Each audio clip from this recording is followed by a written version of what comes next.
approaches to study modern Indian history, in which we covered colonial approach. Next, we covered nationalist approach.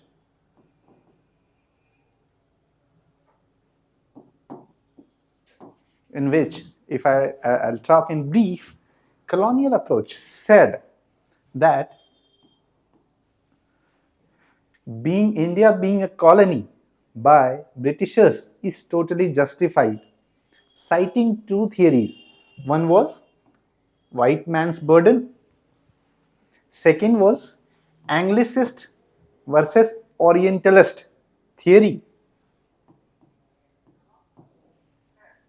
Then we talked about nationalist approach, in which we saw Mazumdar, Daser Katha and all. And so they supported Indian ancient history, in which they said that we already are there in possession and we ruled for a long period. So we were cultured enough, we were sufficient, self-sufficient, that we can rule, we can live.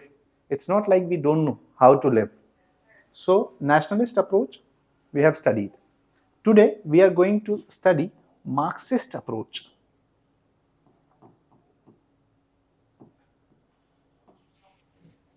तो Marxist approach पढ़ने से पहले what we can see is basically Karl marks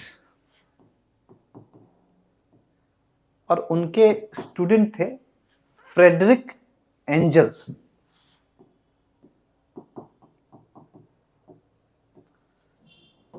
So they were mostly propounder of Marxism, as you have seen. So basic theory says they have written a book called Communist Manifesto.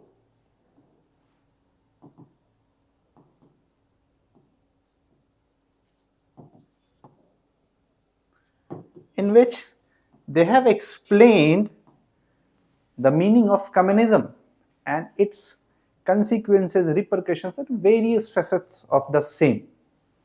They say that mode of production should be in the hands of people. People means community.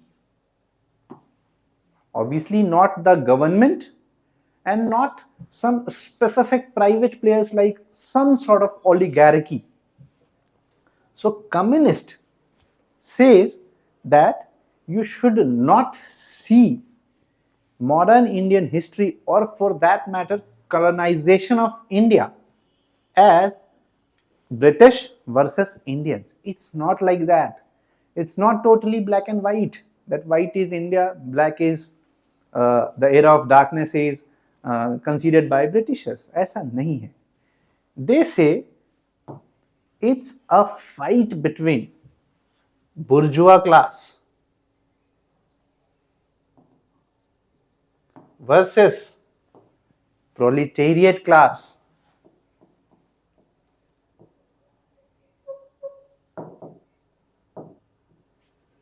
Now try to understand what is this bourgeois class. Bourgeois class is class of rich. Proletariat is class of poor. Now this segment can be seen in various forms, like landlords vis-a-vis tenants,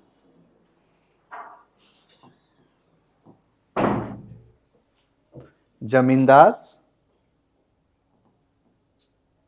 versus peasants, factory owner versus laborers. That means you can see the repercussions, or these are two classes, rich and poor, juxtapositioned against each other. So I mean to say is, it's not something which is between Britishers and so-called Indians. It was a fight of these. And that's why you can see various events in India, or for that matter, India's struggle for independence. There were various clashes of landlords, tenants, Mopla revolt and all, Zamindar versus peasants, Kheda Satyagraha, factory owners versus labor. So you can see different events which ultimately culminated to independence. So it should not be looked like black and white. So I'll tell you some of the theories like R.P. Dutt, Rajni Pame Dutt.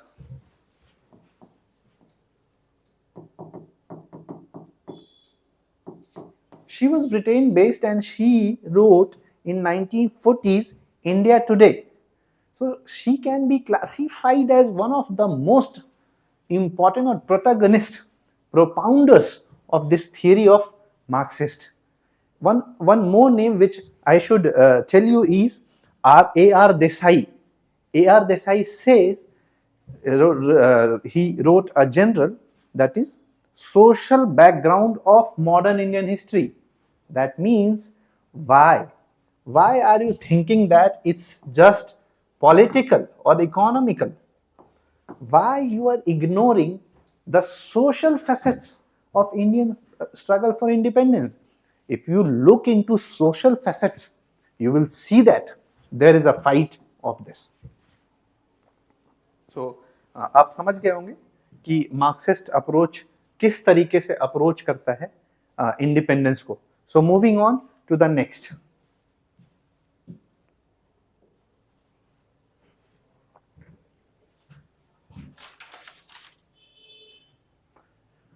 अगला जो विचार है, approach है, उसको बोलते हैं सबअल्टर्न approach.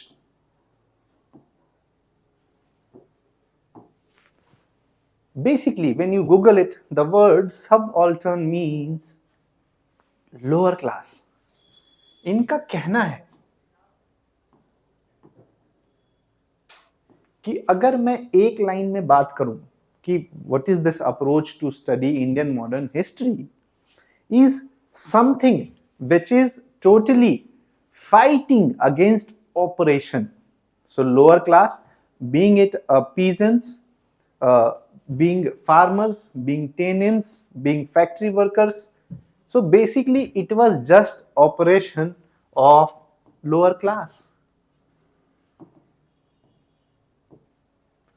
So India's struggle for independence is nothing but rising against it. That's what the only logic which follows about this. The most prominent propounder which I name is Ranjit Guha.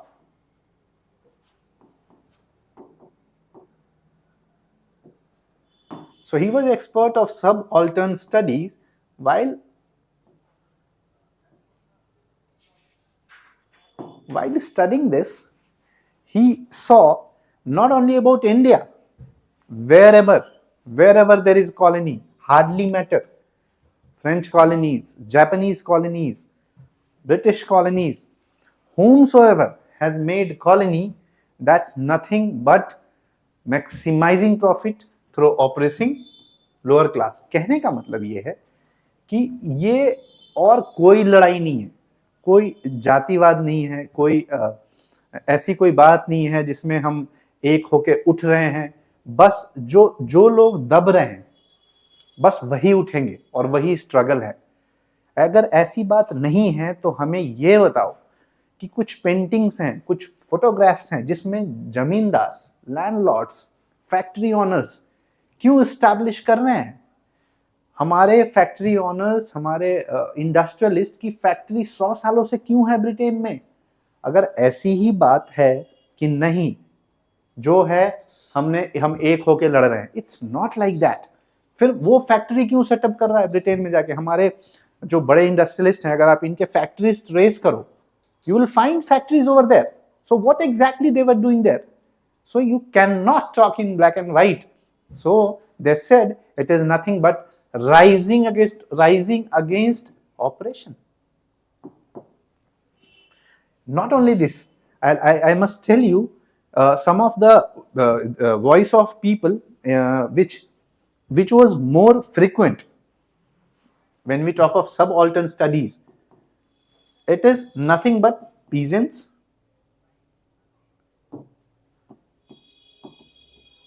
voice of peasants, voice of laborers, voice of tenants, etc. So it's always rising against oppression. Sometimes they also discussed one more facet, that was, they say nationalism is something exploitative. अब इस बात को समझिए, ये कहना क्या चाह रहे हैं? ये कहते हैं कि भाई देखो, नेशनलिज्म की जो बात कर रहे हैं ये हमेशा प्रोडक्टिव नहीं है, ये sometimes it is exploitative also, because though it is for greater good, you are talking of greater good, no harm in that, बिल्कुल बुरी बात नहीं है, बट कभी कभी अगर भारत आजाद कर ही रहे हैं, ये पूरे टेरिटरीज को आप आजाद कर रहे हैं, बात समझ में आ गई हमें, इस टेरिटरी में अलग अलग इकोनॉमी क्लास के लोग रह रहे हैं, तो क्या आपने आजादी दी तो क्या इनका कंडीशन इंप्रूव होगा? इनके लिए तो सिर्फ मालिक चेंज होंगे, अभी अंग्रेज हैं, कल कोई और हो जाएंगे, ज्यादा से ज्यादा तो यही होना है.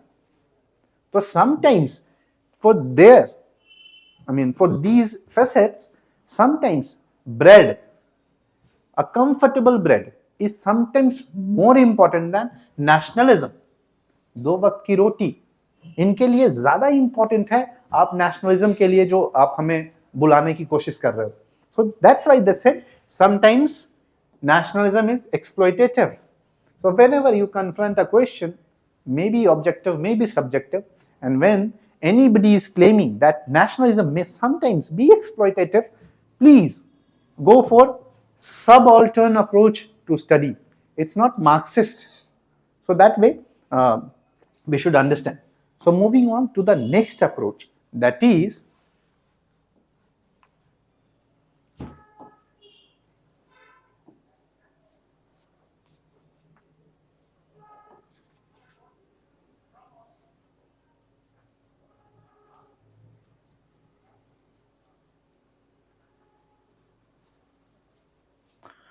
next approach is communalist approach.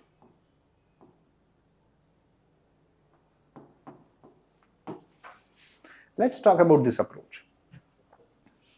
इस approach में, as the name shows, communal means when we talk of communalism, that is nothing but clashes of different religion. Now it varies.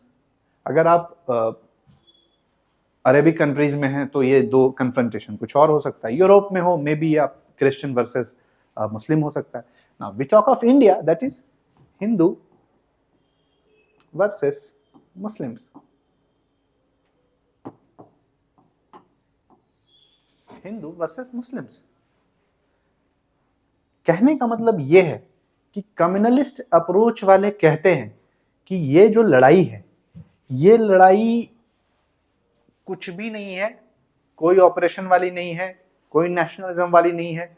अगर वो सब है भी इन्वॉल्व तो उनकी ग्रेविटी लो है. तो भाई मैक्सिमम ग्रेविटी किस चीज की है? So maximum gravity is of Hindu versus Muslim. ये है मैक्सिमम ग्रेविटी.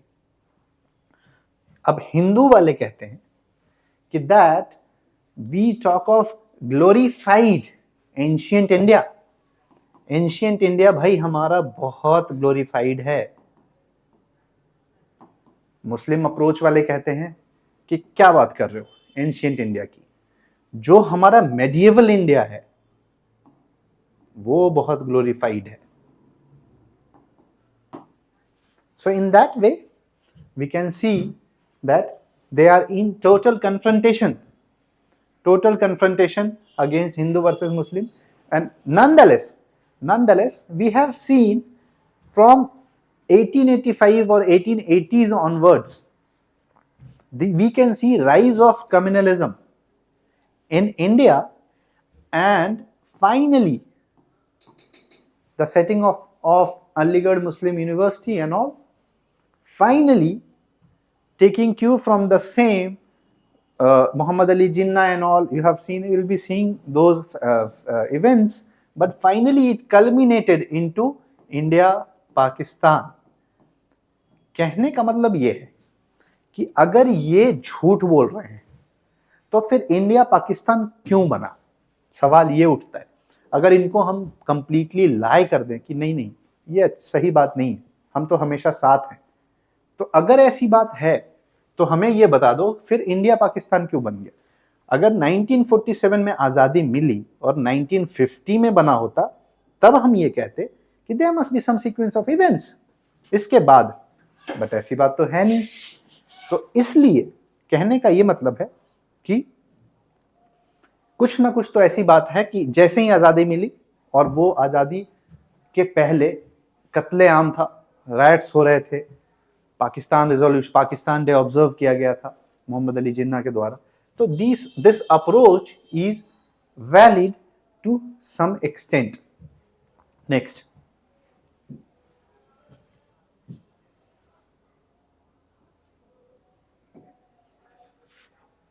अगला जो अप्रोच हम पढ़ेंगे that is feminist approach. Let's talk of feminism first. We'll have a short excerpt of feminism. Feminism basically has got 3-4 waves. Like initially in 17th century, so they talk of female rights. That is, since they are mostly occupied to a private space, they are not in public, not in some working capacity. So they talk of rights. So issue of feminism rose that let's give female some rights. So feminist approach, so it rose in Europe.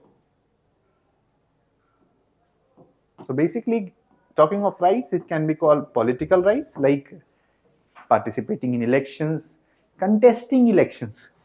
दूसरा हम ये कह सकते हैं economic rights, that is let them go public and go for availing the opportunities, look for jobs and all, being financially independent. Next is social rights. उनको भी हवा पानी लेने की पूरी आज़ादी है, वो जा सकते हैं, अपने हिसाब से कपड़े पहन सकते हैं, अपने हिसाब से खाना खा सकते हैं. They are equally as, they are as equal as men. So in this form, wave of feminism started. Now, feminist says that it's total about rights of women.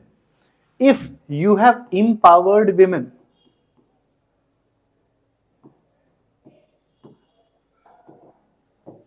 then anything can be negated if you have empowered women.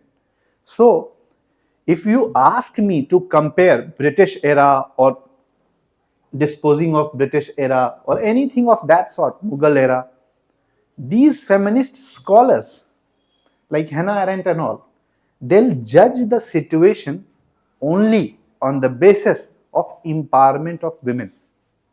कहने का मतलब ये है कि अगर तुमने स्थिति सुधारी है विमेन की, तब तो मैं साथ हूं, तब मुझे कोई दिक्कत नहीं है.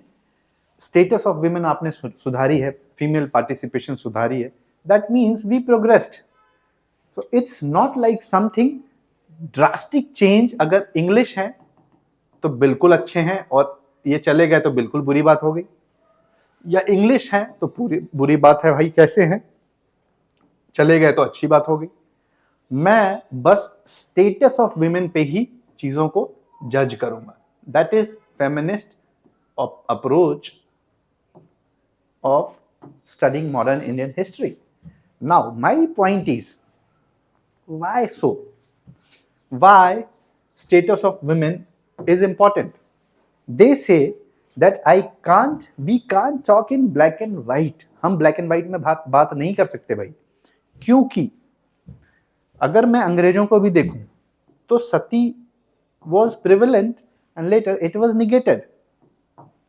एडुकेशन को देखूं तो एडुकेशन उन्होंने हायर एडुकेशन भी अलाउ किया विमेन को, ओपन कॉलेज, विमेन कॉलेज. तो इसलिए it's a slow process in which it's something which is progressing of civilization. तो इनका कहना उसी तरीके से होता है कि हम इसको इस तरीके से देखते हैं. अगर मैं इंडिया की बात करूं तो इंडिया में विमेन स्टडीज 1970s में शुरू हुए थे. So they claim that just British leaving our country will not suffice. ये sufficient नहीं है. तुम status of women के लिए क्या करते हो, तो वो हमारे लिए important है. So we started women studies in 1970. अगला जो अप्रोच है वो हम पढ़ेंगे liberal oblique neo liberal approach.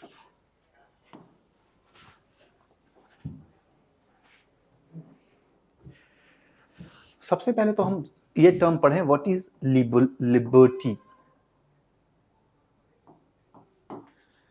So I must tell you, J.S. Mill, John Stuart Mill, is the most landmark, or I can say the most protagonist of this approach, J.S. Mill. So he termed this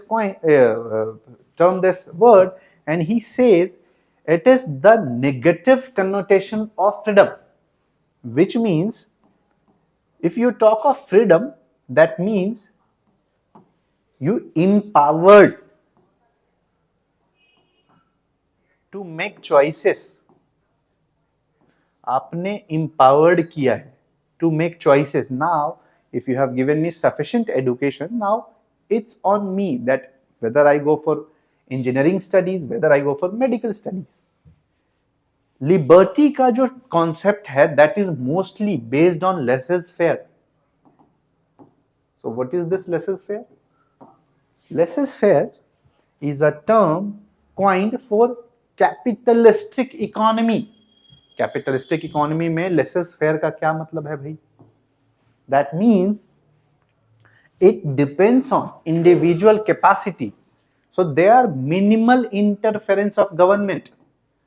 हम सरकार हैं, हमारे को बहुत ज्यादा आपके trade, आपके कमर्सेस में एंटर करने की जरूरत नहीं है. So it is minimal interference of government. Liberty में हमने यही किया. लिबर्टी में हमने आपको छोड़ दिया है, आप स्किल्ड हैं, आप मार्केट ग्रैब कर सकते हैं, इसमें कोई बुरी बात नहीं है. ये आपकी इंडिविजुअल कैपेसिटी पे डिपेंड करेगी. बाद में कॉन्सेप्ट नियो लिबरल का आया. Neo liberal is something in which we looked for some sort of interference, some sort of creating level playing field. So will talk in detail someday for liberal and neoliberal, but by and large, what is the role of liberal or neoliberal approach in studying modern Indian history? क्या है approach? तो कहने का ये तात्पर्य है कि उनका कहना है कि कुछ handful of capitalist investors, for that matter some companies, most prominently EIC, came to India for trade. तुम्हारे पास कब्जा करने नहीं आए थे, तुम्हारे पास ट्रेड करने आए थे. ट्रेड करके इन्होंने कुछ इन्वेस्ट किया इंडिया में, इनका भी प्रॉफिट हुआ, ब्रिटेन का भी हुआ और आपका भी हुआ प्रॉफिट. कुछ लिया, कुछ दिया. तो अगर आप ये कहें कि नहीं, सिर्फ लूट लिया, so what about development of telegraph, what about development of railway, what about development of roads, what about development of cargo channel, what about development of ports? क्या किया हमने? क्या हम वो उखाड़ के लेके चले गए?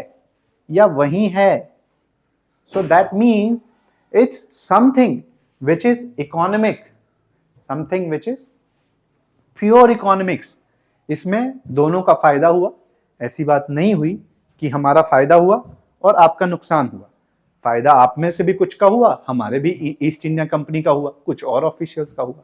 So in this way, liberal approach justifies this colonial approach, or for that matter, India being colonized by Britishers.